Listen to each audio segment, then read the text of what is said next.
नमस्कार प्यारे बच्चों, मैं Ravindra Kumar, lecturer political science. आज आपके पास सामने एक नए टॉपिक को लेकर आया हूं।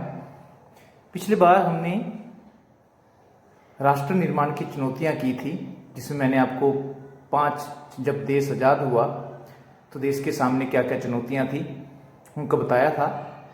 और 5वीं चुनौती हम कर रहे थे देशी रियासतों के विलय की चुनौती।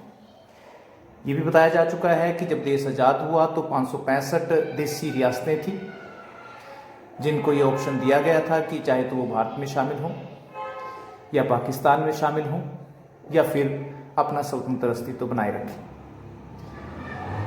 तो ऐसा माना जाता है कि देशी रियासतों को भारत में शामिल करने में सरदार वल्लभ भाई पटेल की बड़ी महत्वपूर्ण भूमिका रही। और 15 अगस्त 1947 तक वे सभी रियासतें जिनकी सीमाएं भारत से लगती थी, भारत में शामिल हो गई थी। ये सरदार वल्लभ भाई पटेल के प्रयास थे या उनकी दूरदर्शिता थी। लेकिन इसके बाद भी कुछ रियासतों ने भारत में शामिल होने से इनकार कर दिया था। उस दिन आपको एक रियासत के बारे में बताया गया था, यहाँ आप देख रहे हैं, जूनागढ़ है, जम्मू और कश्मीर है, हैदराबाद है और मणिपुर है। इसमें से पिछली बार के चैप्टर में हम आपको हैदराबाद रियासत करा चुके हैं कि किस तरह से उसको भारत में शामिल किया गया। आज आपको जूनागढ़ और जम्मू कश्मीर के बारे में बताएंगे। तो सबसे पहले जूनागढ़ के बारे में जान लेते हैं कि जूनागढ़ रियासत को कैसे भारत में शामिल किया गया।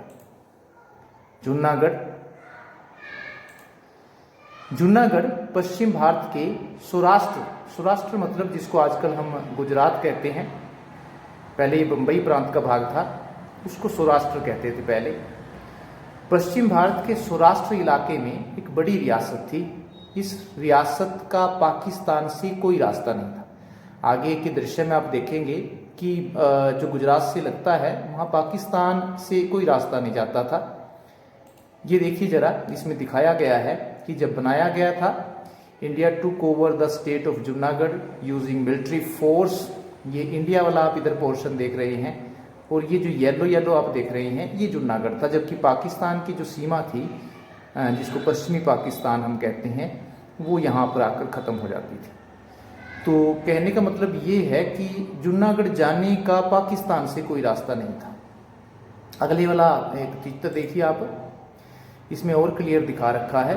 ये है एक जिसको आजकल हम गुजरात कहते हैं। तो ये जिसमें माउस में आप देख रहे हैं ये जूनागढ़ था, जो रियासत थी। इसमें आपको क्लियर हो गया है कि पाकिस्तान में अगर इस रियासत को मिलाते या ये रियासत अपने आप को पाकिस्तान में शामिल करने की घोषणा करती तो कोई तरीका नहीं था कि पाकिस्तान यहाँ पर पहुँच पाता। इस रियासत की 80% जनसंख्या हिंदू थी, लेकिन यहाँ का नवाब मुस्लिम था जिसका नाम महाबत खान था। चित्र भी है हमारे पास महाबत खान का, ये देख रहे हैं आप स्क्रीन पर। ये महाबत खान है, जूनागढ़ रियासत के नवाब थे, जिन्होंने कूटनीति का प्रयोग करते हुए जूनागढ़ के नवाब से वहाँ के दीवान अल्लाह बख्श को पद से हटवाकर जुल्फिकार अली भुट्टो के पिता, जुल्फिकार अली भुट्टो आप जानते हैं पाकिस्तान के बाद में प्रधानमंत्री बने। उनके बाद जुल्फिकार अली भुट्टो के बाद उनकी बेटी बेनज़ीर भुट्टो को आप अच्छी तरह से जानते हैं, वो भी प्रधानमंत्री बनी।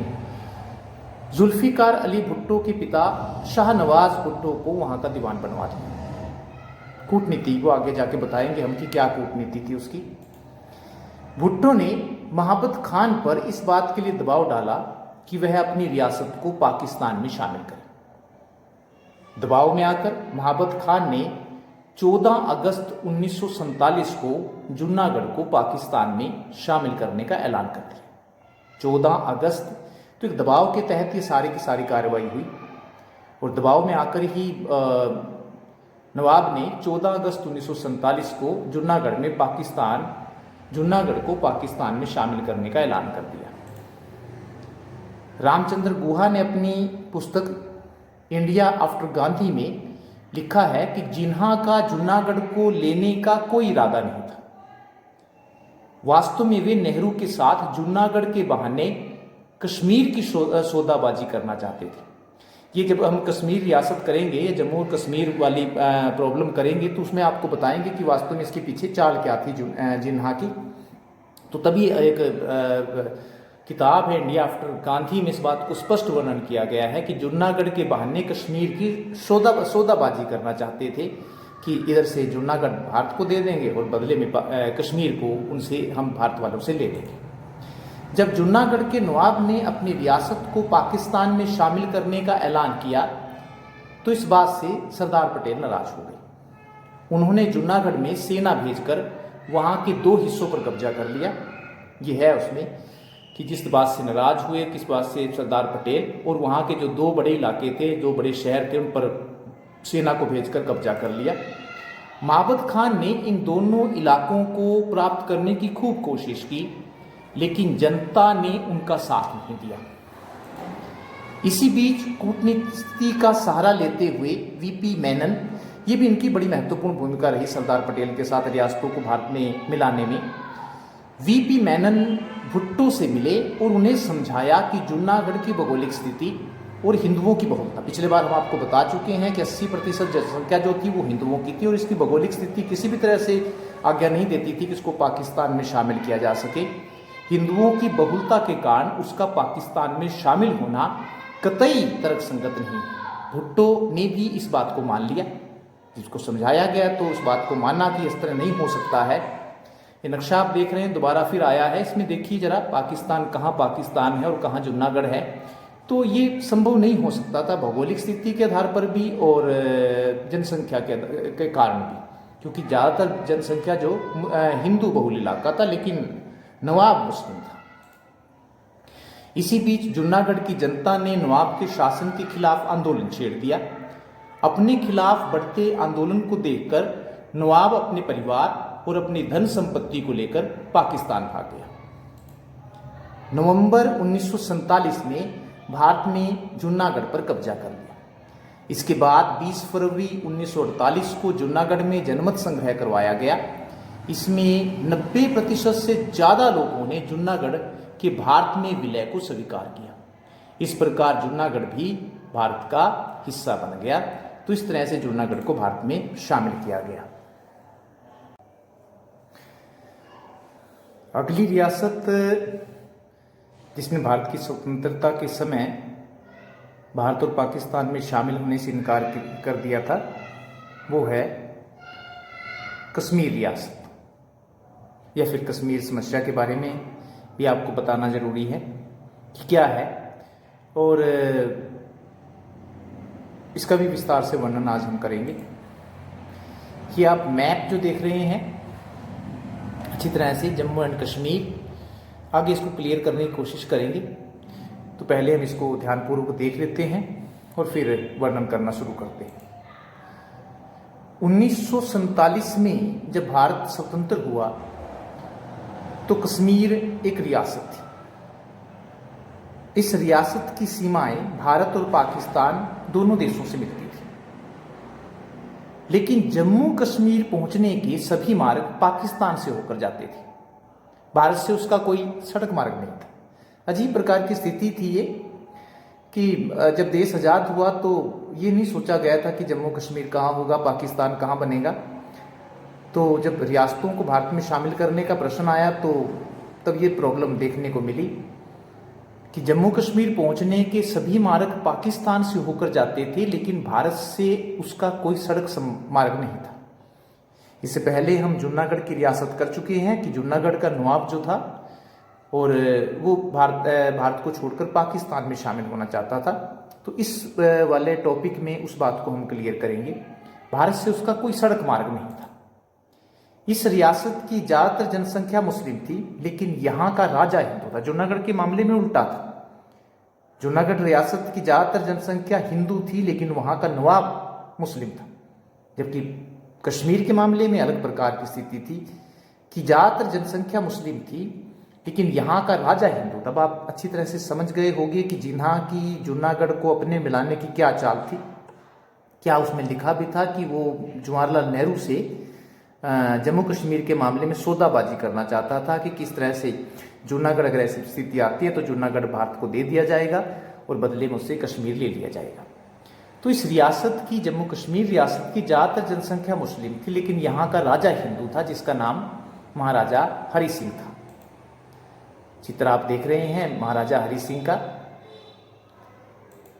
ये भी उन्हीं का ही चित्र है सेना की वर्दी में। महाराजा हरि सिंह अपनी रियासत को पाकिस्तान में नहीं मिलाना चाहते थे। क्लियर हो गया होगा आपको, क्योंकि राजा हिंदू था तो पाकिस्तान में नहीं मिलाना चाहते थे, लेकिन दूसरी ओर वे अपनी रियासत को भारत में भी शामिल नहीं करना चाहते थे। क्यों?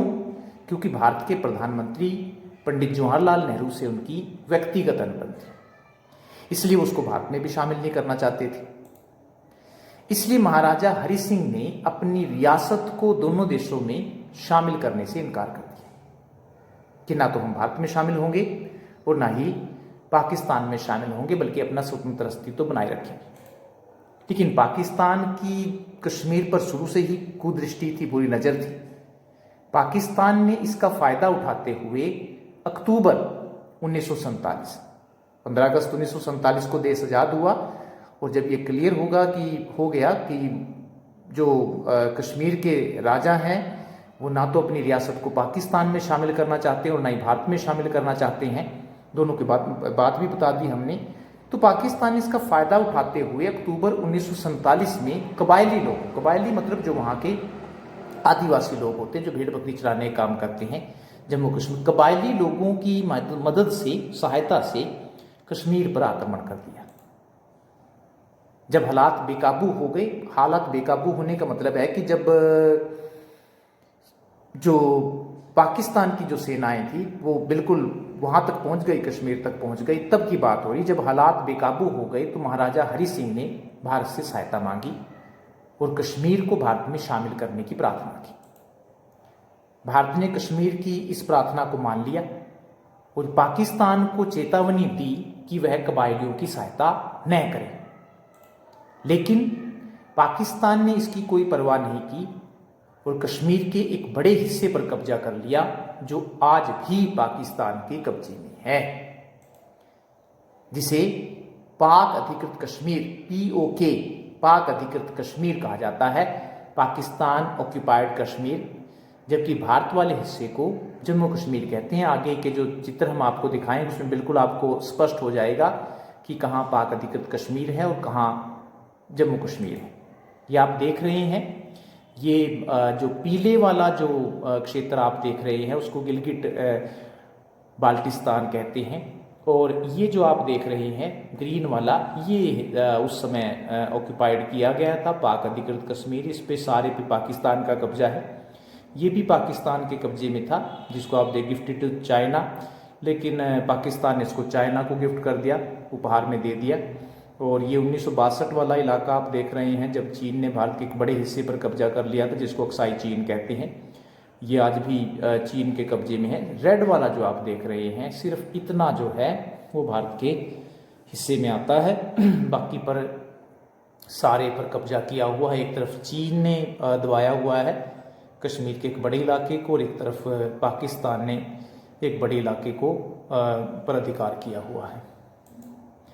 अगले वाला फिर आप देख लीजिए, ये पूरा का पूरा अगर आप देखें तो जो लाइन है वो ये खिंची हुई है। ग्रीन वाला जो है वो पाकिस्तान के कब्जे में है, और ये जो सियाचिन ग्लेशियर है और ये चीन के कब्जे में है। तो एक छोटा सा क्षेत्र है जो भारत के हिस्से में आता है, ये है जो आप देख रहे हैं। और यहाँ पर सेक्टर बनाए हुए हैं, तो सेक्टरों के नाम अगर आप देखें कि टोटल जो हैं 22, जम्मू कश्मीर को हमने 22 सेक्टरों में बांटा हुआ है। 22 पे लेह है, ये आप देख रहे हैं, ये सारा का सारा लेह एंड लद्दाख है। कोई बांदीपुरा है, बारामूला है, कुपवाड़ा है, कारगिल है 21 नंबर पर। ये वाला इलाके में जब हुई थी तो उस समय ये चला था कारगिल का युद्ध जिसको हम कहते हैं। तो ये वाला इलाका जो है सिर्फ हमारे हिस्से में आता है और इसको हमने सेक्टर में बांटा हुआ है। भारत ने जब पाकिस्तान ने जब एक बड़े हिस्से पर कब्जा कर लिया तो भारत ने पाकिस्तान की इस कार्यवाही को संयुक्त राष्ट्र संघ में उठाया।